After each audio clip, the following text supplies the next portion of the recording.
ಈ ಮೂಲವ್ಯಾಧಿ ಹೆಸರೇ ಹೇಳೋ ಹಾಗೆ ಏನು ಹೇಳಿ, ಮೂಲಕ್ಕೆ ಬಂದಂತಹ ವ್ಯಾಧಿ, ಮೂಲದಲ್ಲಿ ಇರುವಂತಹ ವ್ಯಾಧಿ. ಯಾಕೆ ಈ ಥರ ಹೆಸರು ಇದಕ್ಕೆ ಮೂಲವ್ಯಾಧಿ ಅನ್ನುವಂಥ ಹೆಸರು?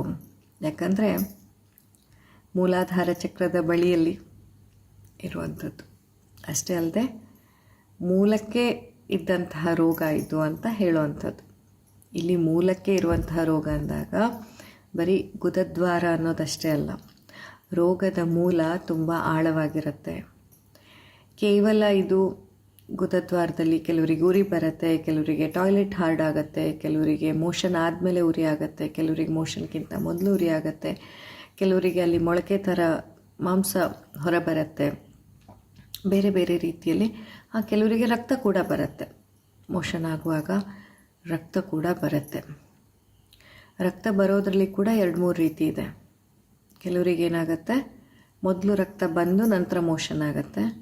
ಕೆಲವರಿಗೆ ಮೋಷನ್ನ ಮೇಲೆ ಸ್ಟ್ರೀಕ್ಸ್ಗಳು, ಬ್ಲಡ್ ಸ್ಟ್ರೀಕ್ಸ್ಗಳು ಅಂತ ಹೇಳ್ತೀವಿ, ರಕ್ತದ ಲೈನ್ಸ್ಗಳು, ಮೋಷನ್ನ ಮೇಲೆ ರಕ್ತದ ಲೈನ್ಸ್ಗಳು ಬಂದು ಮೋಷನ್ನ ಜೊತೆಯಲ್ಲಿ ಬ್ಲೀಡಿಂಗ್ ಆಗುತ್ತೆ.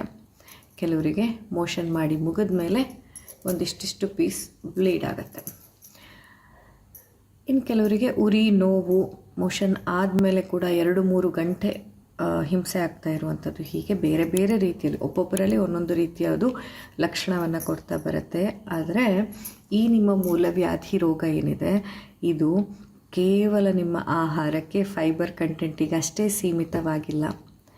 ಎಷ್ಟೊಂದು ಜನ ಹೇಳಿದ್ದು ನೋಡಿದ್ದೀನಿ, ಎಲ್ಲ ಫೈಬರೇ ತಿಂತೀನಿ, ಎಲ್ಲ ತರಕಾರಿನೇ ತಿಂತೀನಿ, ಆದರೂ ಮೂಲವ್ಯಾಧಿ ಕಡಿಮೆ ಆಗ್ತಾಯಿಲ್ಲ, ಎಲ್ಲ ಔಷಧಿಯನ್ನು ಮಾಡಿದೆ, ಮೂಲವ್ಯಾಧಿ ಕಡಿಮೆ ಆಗ್ತಿಲ್ಲ. ಯಾಕೆ ಅಂತಂದರೆ ನೀವು ಔಷಧಿಯನ್ನು ದೇಹಕ್ಕೆ ಕೊಡ್ತಾ ಇದ್ದೀರಾ. ಮೂಲವ್ಯಾಧಿಗೆ ನಿಮ್ಮ ಪ್ರಾಣ ಚೈತನ್ಯಕ್ಕೆ, ಮನೋಮಯ ಕೋಶಕ್ಕೆ, ಜ್ಞಾನಮಯ ಕೋಶಕ್ಕೆ ಕೂಡ ಔಷಧಿಯನ್ನು ನೀಡುವಂತಹ ಅಗತ್ಯ ಇದೆ.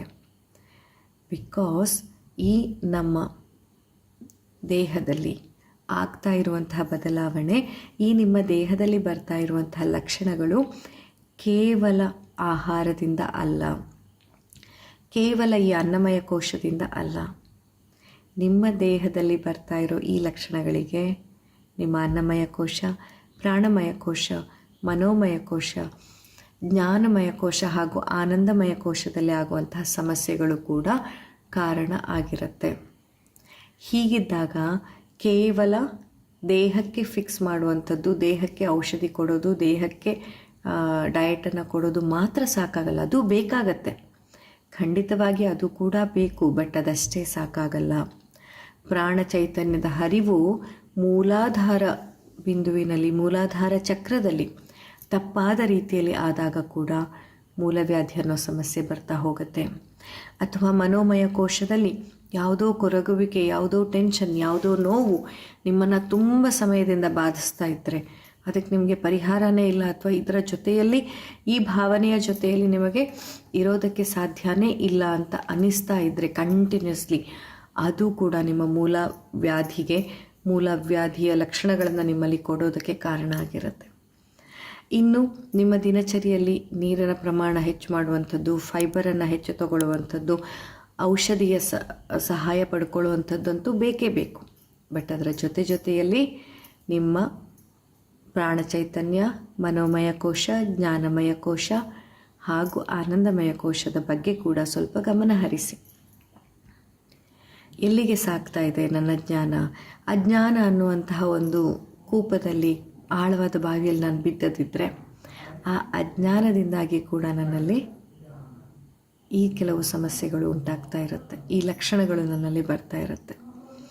ಹಾಗೆಯೇ ಕೆಲವೊಂದು ಸತಿ ಏನಾಗ್ಬಿಡುತ್ತೆ ಅಂತಂದರೆ, ನಮ್ಮ ಆನಂದಮಯ ಕೋಶಕ್ಕೆ ಏನೋ ಅಂದರೆ ನನ್ನ ಆತ್ಮಕ್ಕೆ ಖುಷಿ ಇಲ್ಲ ಅಂತ ಏನೇನೋ ಮಾಡ್ತಿದ್ದೀನಿ, ಮೇಲ್ನೋಟಕ್ಕೆ ಎಲ್ಲ ಸಿಗ್ತಾ ಇದೆ, ಮನೆಯಲ್ಲಿ ವ್ಯವಸ್ಥೆ ಇದೆ, ಗಂಡ ಮಕ್ಕಳು ಸಂಸಾರ ಎಲ್ಲ ಇದೆ, ಹೊಟ್ಟೆಗೆ ಬಟ್ಟೆಗೆ ತೊಂದರೆ ಇಲ್ಲ, ಬಟ್ ಸ್ಟಿಲ್ ಏನೋ ಒಂದು ಕೊರತೆ ಅಂತ ನಿಮ್ಮ ಆತ್ಮಕ್ಕೆ, ನಿಮ್ಮ ಆತ್ಮದ ಪರ್ಪಸ್ ಸರ್ವ್ ಆಗದೆ ಇದ್ದಾಗ ಅದೇನೋ ಒಂದು ಕೊರಗುವಿಕೆ ಇರುತ್ತಲ್ಲ, ಅದೇನೋ ಒಂದು ಮಿಸ್ಸಿಂಗ್ ಔಟ್ ಅಂತ ಅನ್ನಿಸ್ತಿರತ್ತಲ್ಲ, ಆಗ ಕೂಡ ಮೂಲವ್ಯಾಧಿ ಕಾಣಿಸ್ಕೊಳ್ಳೋವಂಥ ಸಾಧ್ಯತೆ ಇರುತ್ತೆ.